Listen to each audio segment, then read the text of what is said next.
Kumbawa minasang nandito kami ngayon sa Sakura Illumination. Bali yung cherry blossom, yung ilalim nilagyan nila ng maraming nakakabit na ilaw. So ang naging labas, so ayan, may parang ano siya, parang Pasko, Christmas light. So napakaganda ng tingnan hanggang doon yan sa dulo. Papunta doon. Dito ang simula. Pag ganyan.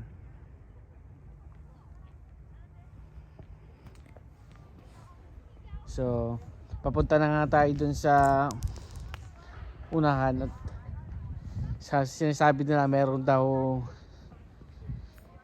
mga tindahan ng pagkain, saka may mga parang picnic, may mga yakiniko ganon, mga barbecue o kaya mga inihaw na mga kakaibang mga pagkain ng Japanese. So bukas makikita natin ulit ito kasi maganda pag umaga yung mga cherry blossom. Ayan, lahat ng yan ay bulaklak po yan. So ayan, ayan yung cherry blossom sakura tree. Ano yan, nakapalibot yan dito. Isang ano to, isang lugar dito sa aking ano hometown.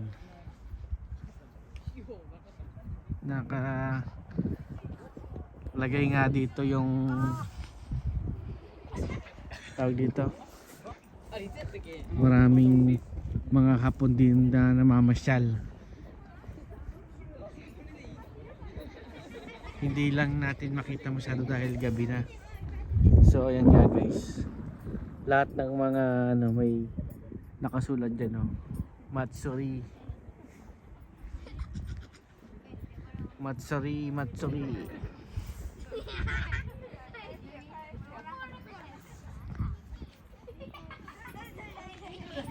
So sila nga namamasyal din sila.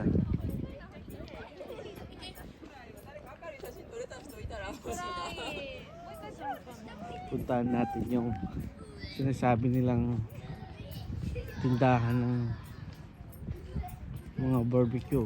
Siguro po dahil medyo gabi na, baka hindi natin maabutan.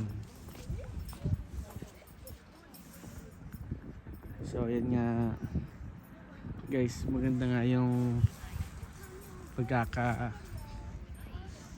andito pag gabi.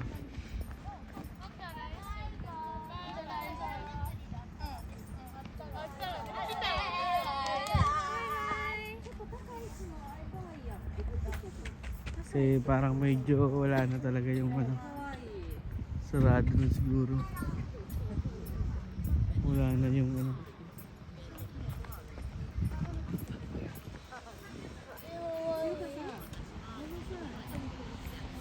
So ayan nga guys, yung ilaw. Hanggang sa muli, kumbawa. Naku, paat ako.